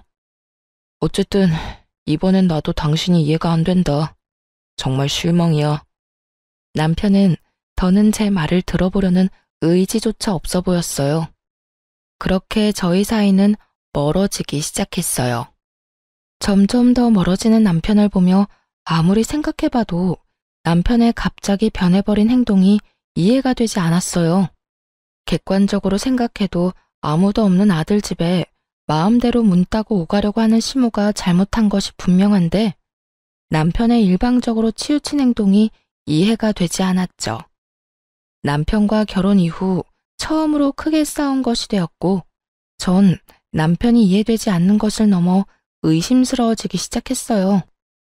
거기에다 시모가 잠잠한 것도 이상했죠.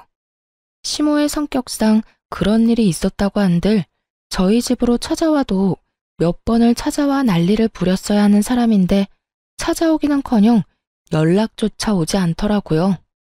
남편은 저와 사이가 좋지 않다는 걸 핑계로 집으로 돌아오는 시간이 늦어지고 있었고 남편을 오래 봐왔던 시간만큼 누구보다 남편을 잘 알던 저는 우리 관계를 위해서도 뒷조사가 필요하다고 생각했어요.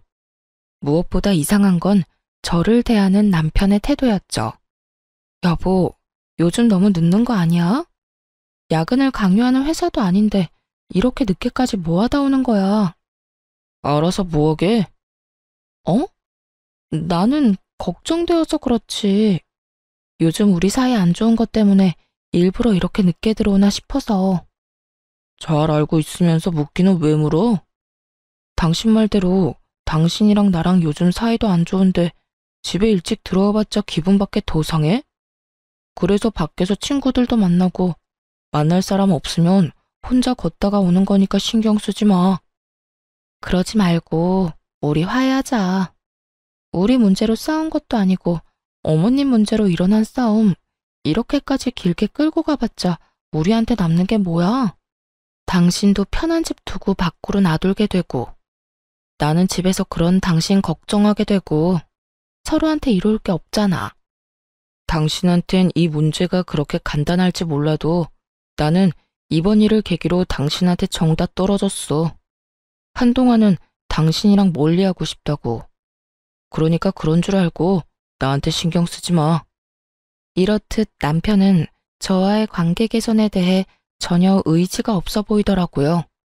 결국 전 흥신소의 남편을 의뢰하게 되었고 흥신소의 연락을 기다리고 있었죠.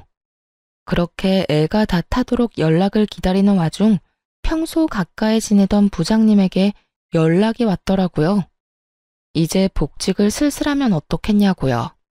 부장님과 대화를 나누어 본 저는 복직을 결정하게 되었고 복직을 준비하는 와중 흥신소에서 연락이 왔더라고요. 안녕하세요, 사모님. 이게 바깥분께서 외도를 저지르고 있던 게 맞더라고요. 상대는 같은 회사 다니고 있는 여자로 1년 가까이 만나온 것으로 추정되고 점심시간에도 함께 시간을 보내며 일 이야기도 나누는 걸 보니 남편분께서 상간녀에게 많은 도움을 주고 있는 것으로 보였습니다. 자세한 건 파일로 보내드릴 테니 한번 확인해 보시고요. 더 궁금한 점 있으면 연락해 주세요. 전화를 끊고 난 후 떨리는 손으로 파일을 열어보니 정말 가관이더라고요. 남편과 함께 회사에 다닌다던 상간녀의 정체는 다름 아닌 제가 회사에 다니던 때 제일 아끼던 후배로 제가 여러모로 도움을 많이 줬던 후배였어요. 1년이라고 하면 시모와 제가 그런 일이 일어나기도 전이었는데 그때부터 남편은 외도를 저지르고 있었다니 정말 기가 다 막혔어요. 두 사람은 일을 하며 가까워졌는데 남편이 주로 상간녀의 일을 도와주고 있었다고 하더라고요. 알아보니 제가 휴직을 하고 난 후 회사에서 남편과 상간녀의 일 처리 능력이 향상되었다고 다들 칭찬이 자자했다고 하더군요. 참 헛웃음이 다 나더라고요. 그건 역시 남편이 저에게 도움을 구하면 제가 조언을 하며 도움을 줬고 제 조언대로 남편은 처리했을 뿐인 상황이었어요. 정리하자면 남편은 저에게 도움을 얻고 상간녀는 남편에게 도움을 얻으며 회사에서 자리 잡고 있었던 것이었죠. 제 뒷바라지를 받으며 제 덕에 취업을 한 남편놈이 이젠 내 덕에 외도까지 저지르고 있었다는 사실을 알고 나니 두 연놈을 가만두면 안 되겠더라고요. 그렇게 복수를 계획하며 이혼을 준비하는 사이 복직 날짜가 다가왔고 전 서류들을 준비해 남편도 모르게 회사로 출근을 했어요. 출근을 하니 회의실에서 남편이 발표를 하고 있더군요. 1년을 이끌어갈 신규 사업 기획에 대해 발표하고 있었는데 전 그 회의실로 지체하지 않고 들어가 그 회의를 멈춰버렸죠. 잠시 멈추시죠? 갑작스러운 저의 등장에 남편은 크게 당황한 눈치였고 상간녀 역시 저와 남편의 눈치를 살피느라 바쁘더군요. 전 오래전부터 준비한 자료들을 직원들에게 보여주며 준비한 말을 꺼내기 시작했어요. 애초에 이건 제가 오래전부터 준비했던 아이디어인데 왜 차대리가 발표를 하고 있는 걸까요? 차대리, 이유가 뭘까요? 그래요. 부장님이 갑작스럽게 연락이 와 복직을 권했던 이유는 다름 아닌 이것 때문이었어요. 남편은 저도 모르게 제 노트북에서 제가 오랜 시간 동안 공들여 기획 중이던 아이디어를 마치 본인의 아이디어인 양 회사에 제출했고 제가 이 아이템을 구상하던 당시 함께 머리를 모았던 부장님이 저에게 연락을 줬던 것이었죠.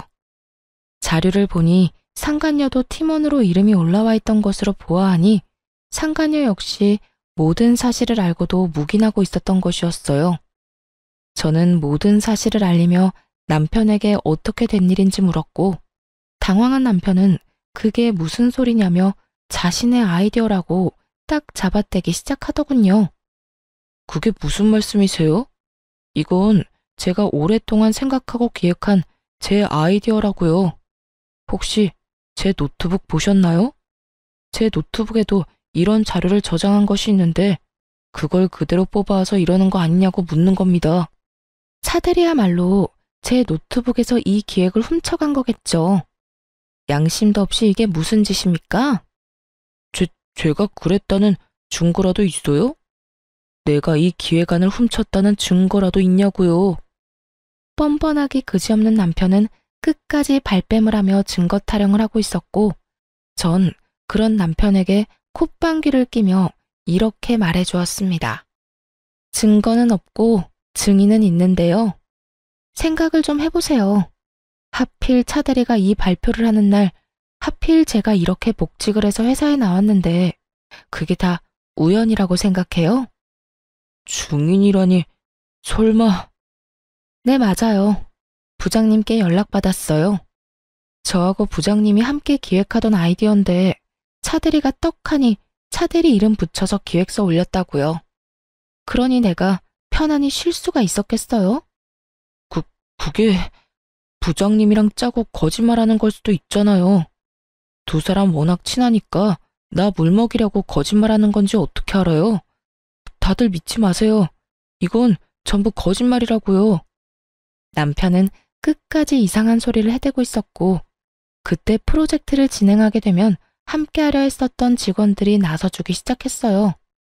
저도 증인이에요. 저도 그 프로젝트 시작하게 되면 참여할 수도 있다고 기획안이랑 다 살펴본 적 있거든요. 그래서 차대리님이 이 기획서로 발표하실 때 이상하다 하긴 했어요. 저도요. 저 역시 기획안 본 적 있어요. 여러 사람이 제 말에 힘을 실어주고 있었고 남편은 더는 우길 수가 없다 싶었는지 붉어진 얼굴을 하고선 저를 회의실 밖으로 끌고 나와버리더군요. 당신, 내가 잘 되는 게 그렇게나 꼴 보기 싫었어? 아무리 그래도 그렇지 이건 너무하잖아. 당신이 이딴 식으로 나오면 내가 앞으로 회사 생활을 어떻게 해? 좋은 게 좋은 거라고 당신 노트북에서 묵혀 없어질 바엔 나라도 이렇게 꺼내주면 오히려 고마워해야 하는 거 아니냐고. 남편은 말도 안 되는 개소리를 참 뻔뻔하게도 내뱉더군요. 그리고 이 일이 잘 됐으면 내 진급은 따놓은 당상일 텐데 그렇게 됐으면 나만 좋아? 당신도 좋았을 거 아니야. 부부는 일심동체라고. 내가 좋아지면 당신도 당연히 좋아질 텐데 당신 때문에 다 망쳤잖아. 그나마 남아있던 미운 정마저 다 떨어져 나가는 느낌이 다 들더라고요. 야, 너 지금 이상한 생각을 하고 있는가 본데 그게 네 머리에서 나온 거 아니고 내가 몇 달을 고심해서 구상해낸 내 아이디어야. 그런 걸 훔쳐가서 네 거인 거 마냥 발표까지 하다 들킨 주제 뭐? 나 때문에 다 망쳐? 정신 좀 차려. 아무리 부부 사이더라도 남의 아이디어 훔쳐가는 건 하면 안 되는 행동이야. 넌 초등학교 졸업도 못했니? 이런 건 초등학생 때 다 배우지 않아? 뭐야?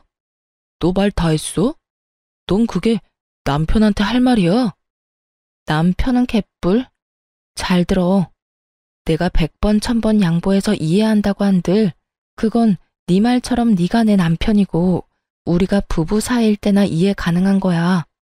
우리는 앞으로 부부 사이가 아닐 테니까 난 절대 이 일 그냥 넘기지 않을 테고 말이야. 뭐? 지금 나랑 이런 일로 이혼이라도 하겠다는 거야? 이혼이 그렇게 마음처럼 쉬운 줄 알아?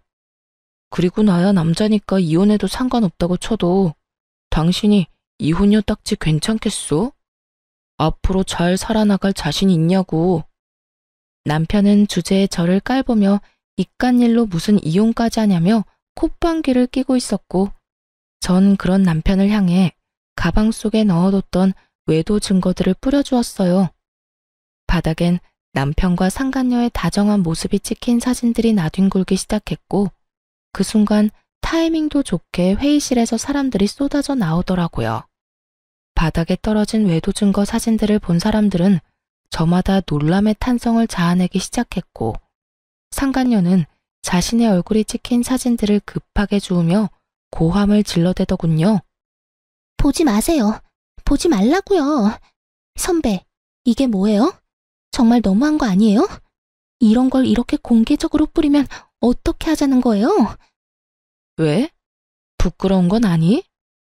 불륜이나 저지른 주제에 부끄러운 건 아냐고. 저 역시 상간녀를 향해 고함을 질러버렸고 상간녀는 사진을 줍다 말고 자리에 주저앉아 더 큰 소리로 고함을 고래고래 질러대더라고요. 우리 사이에 꼭 이렇게까지 해야 했어요? 꼭 이렇게까지 끝장을 봐야 했냐고요. 굳이 이렇게 하지 않아도 되는 일이잖아요. 우리 사이? 그래, 우리 사이 좋았지. 나도 널 아꼈고 너도 날 잘 따랐고. 그런데 그런 우리 사이를 끝장낸 건 내가 아니라 너랑 내 남편이지 않니?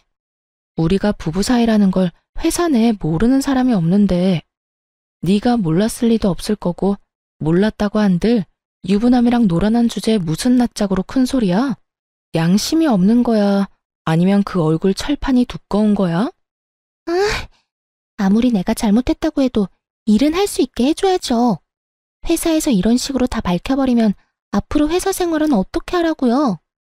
아직도 정신 못 차리고 그딴 소리나 하는 거 보니 양심도 없고 얼굴도 두꺼운데 멍청하기까지 한가 보네.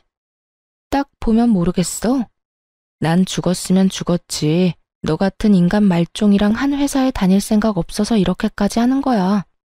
그러니까 어차피 쫓겨날 회사 얼른 가서 짐이나 싸고 짐 싸서 가는 김에 네가 사랑하는 내 남편도 잘 챙겨서 가. 앞으로는 당당하게 같이 살아. 내가 당장 이혼해 줄 테니 더럽게 뒤로 그딴 짓이나 하지 말고 당당하게 이 머저리 같은 남자 잘 데리고 살아보라고. 상간녀는 제 말에 씩씩거리며 저를 노려보고 있었고 남편 놈은 이러지도 저러지도 못한 채 가만히 있더라고요. 그 모습을 보는데 저렇게 한심한 놈이랑 이때껏 살았다는 생각에 저 자신이 참 한심스럽게 느껴지더군요. 한참을 눈치를 살피던 남편은 저에게 무슨 할 말이라도 있는 것인지 제 손을 잡으려고 했고 전 그런 남편의 손을 뿌리쳤어요. 어딜 잡으려고 그래? 네 짐도 다 싸서 네가 사랑하는 저 여자 집으로 보냈고 비밀번호도 바꿔버렸으니까 오늘부터 집에 오지 마. 소장 보낼 테니 법원이나 시간 맞춰 잘 나오고.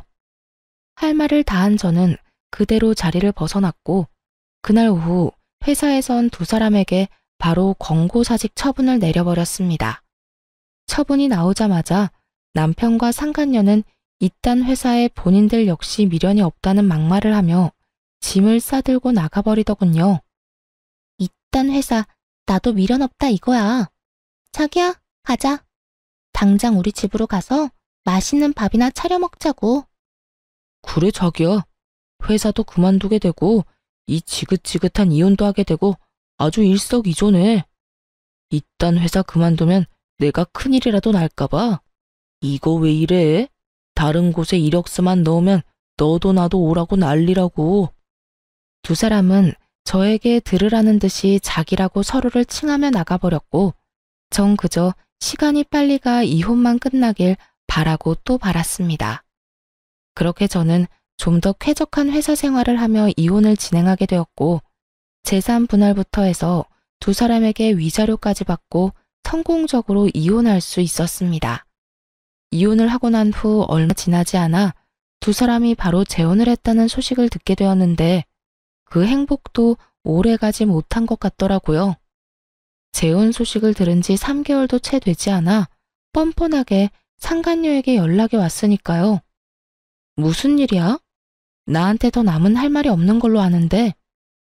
선배, 나 미칠 것 같아요. 선배 때도 그랬어요? 글쎄 어머님이 계속 우리 집에 연락도 없이 찾아온다고요. 비밀번호 알려달라고 하는 거 안 알려줬더니 마스터키를 찾아내서 문을 막 열고 들어오는데 미칠 것 같다고요. 전 시모의 한결같은 그 개념 없는 행동이 그 순간엔 고맙기까지 하더군요. 상간녀의 말을 들어보니 전 시모는 여전히 아들 집을 제 집처럼 생각하고 있었고 이번엔 먼저 비밀번호를 알려달라는 요구를 했다고 하더군요. 하지만 그것이 거부당하자 저에게 했듯이 마스터키를 찾아내서 아들 집을 제 집처럼 오가고 있었던 것이었어요. 하지만 상간녀 역시 이런 일을 당하고 있을 사람은 아니었어요. 그래서 그 말 하려고 나한테 전화한 거야? 아니요. 선배 때는 어땠나 해서요. 어찌되었든 전 당장 어머님이랑 인연 끊고 살자고 했어요. 아니, 어떻게 그런 어머님이랑 왕래하면서 살겠어요? 내 아들 집이니 내 마음대로 오가겠다는 말이 요즘 세상에 가당키나 한 말이냐고요. 제가 당장 영 끊지 않으면 이혼이라고 하니까 2번 이혼은 싫은지 인연 끊겠다고 하더라고요. 전 남편은 2번의 이혼은 싫었는지 그렇게나 죽고 못 살던 전 시모와의 인연을 끊겠다고 했고 상간녀는 자랑과 하소연을 오가며 그간의 모든 이야기를 다 풀어놓을 기세로 말하기 시작했어요. 그래서 할 말이 뭔데? 왜 전화까지 해서 묻지도 않은 네 사생활 이야기를 늘어놓는 거야? 그게 막상 이렇게 되고 나니까 하소연할 데가 없더라고요. 생각나는 사람은 선배밖에 없고 회사에서도 선배였지만 이 집안 생활에서도 선배잖아요. 그래서 이것저것 궁금한 게 많더라고요. 말이 나왔으니까 물어보는 건데 저 인간 저희 다니던 회사의 취업은 어떻게 한 거예요? 아직까지 취업도 못하고 집구석에서 놀고 있어요. 저는 임신까지 덜컥 해버려서 취업도 안 되고요. 정말 이러다가 미쳐버릴 것 같아요. 무슨 남자가 능력이 없어도 저렇게까지 없을 수가 있는지. 요즘 새삼 저딴 놈 데리고 산 선배가 대단하다는 생각이 다 든다니까요. 상간녀는 여전히 제가 본인을 아끼는 선배라 생각하고 있는 것인지 할 말 못할 말 구별도 하지 못하고 그저 입에서 나오는 대로 하소연을 하고 있더군요. 야, 내가 가만히 들어주니까 계속해도 되는 줄 아나 본데 적당히 좀 해. 나 네가 데리고 사는 남자 전부인이야. 네 인생 네가 꼬아놓고선 누구한테 전화해서 하소연질이야? 네 인생은 네가 알아서 행복하게 잘 살아보도록 하고 다신 이딴 전화도 하지 마. 알겠어? 전 그대로 전화를 끊어버렸고 한동안은 그 인간들을 잊고 살았어요. 그런데 이 지긋지긋한 소식의 피날레를 장식해줄 연락이 전 남편에게서 오더라고요. 저기, 잘 지냈어? 혹시 내 와이프한테 최근에 연락 온 적 있었어? 전 남편은 망설이는가 싶더니 본론을 꺼냈고 전 그런 전 남편에게 비웃음을 지어주며 대답해줬어요. 네 부인을 왜 나한테 찾아? 설마 홀몸도 아닌데 집이라도 나간 거야? 그게, 어, 집사람 유산했어. 대강 아는 것 같으니까 편하게 이야기할게. 나 집사람 때문에 엄마랑 인연까지 끊었는데, 그것 때문에 엄마가 화가 많이 났었나 봐. 당신도 알잖아. 우리 엄마가 나에 대한 사랑이 유별난 거. 그런데 그런 아들이랑 며느리 때문에 영까지 끊게 생겼으니 화가 나지 않았겠어? 그래서 하고 싶은 말이 뭔데? 할 말 있으면 빨리 해. 우리가 전화 길게 할 사이는 아니잖아. 그게, 그래서 우리 엄마가 화가 많이 났는지 우리 집에는 못 들어오니까 우리 집 근처에서 기다리고 있다가 집사람을 좀 괴롭힌 모양이야. 처음엔 말로 하다가 점점 감정이 과격해지면서 손까지 올린 모양이더라고.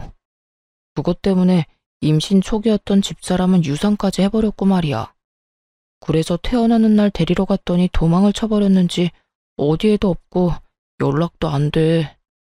알만한 상황이었어요. 전 시모의 성격에 연을 끊게 만든 상간녀를 가만둘 리 없었고, 그렇지 않아도 아끼고 아끼던 아들이 재혼남이 된 것도 모자라 백수까지 되어서 그렇지 않아도 기회를 엿보고 있었던 터겠죠.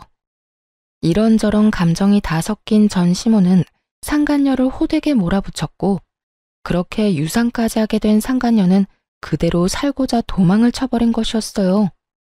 그래서 나한테 연락을 한 거야? 혹시나 네 부인이 나한테 찾아라도 왔을까봐? 다 연락해봤는데 다들 모른다고 하길래. 달린 머리로 생각이란 걸 좀 해. 장식용으로 그저 달고만 다니기엔 너무 무겁지 않아? 생각을 해서 활용을 좀 하라고. 너 같으면 네 엄마랑 너 피해서 도망가는데 전 부인한테 연락을 했겠어? 내가 무슨 짓을 할 줄 알고? 아니, 난 혹시나 해서 연락해본 거야. 당신 잘 지내나 싶기도 하고 겸사겸사 안부나 물을 겸해서 말이야. 내 안부 물을 시간에 너나 똑바로 살아. 그 난리를 피우고 재혼까지 해놓고 아직도 그러고 살아? 네가 마누라를 지킬 수나 있니?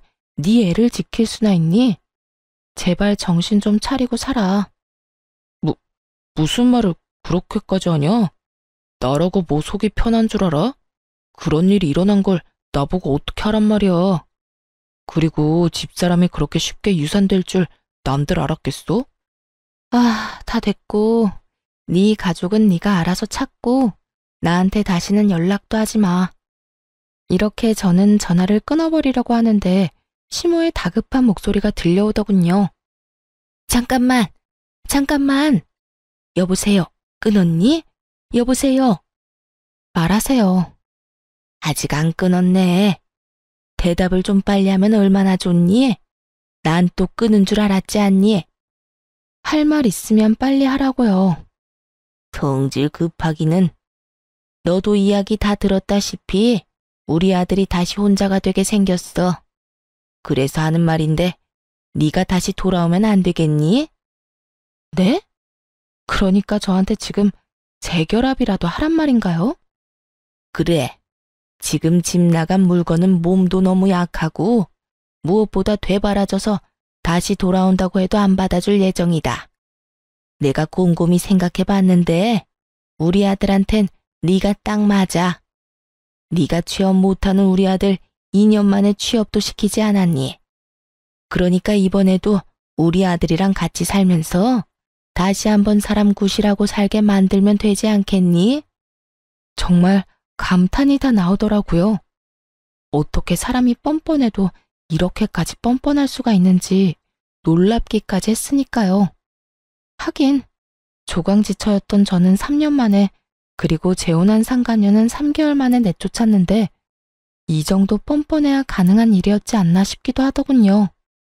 대답을 목이 빠지라 기다리는 듯 했고 전 그런 전시모에게 크게 한 방 먹여주기로 했어요.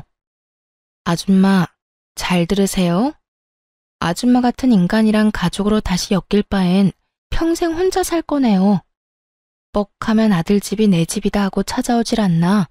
못 들어오게 하면 문을 뜯어낼 거라고 하질 않나. 그것뿐이에요.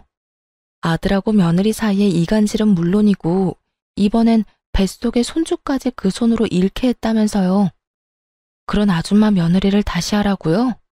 내가 어떻게 이혼했는데 그 짓을 다시 하러 제 발로 가겠어요? 정신 차리세요. 정신 차리는 김에 아들 재혼도 못하게 하고요. 또 누구 인생 망치려고 아들 재혼을 시켜요? 그냥 그 능력도 없는 놈 끼고 평생 사세요. 시모는 입에 담지도 못할 욕을 하기 시작했고 마지막으로 으름장을 놓고 전화를 끊어버렸어요. 아줌마나 아줌마 아들이나 다신 나한테 전화하면 이번에야말로 경찰에 신고할 테니 그런 줄 알고 끊어요. 그렇게 전화를 끊어버린 후 저는 바로 번호를 바꿔버렸어요.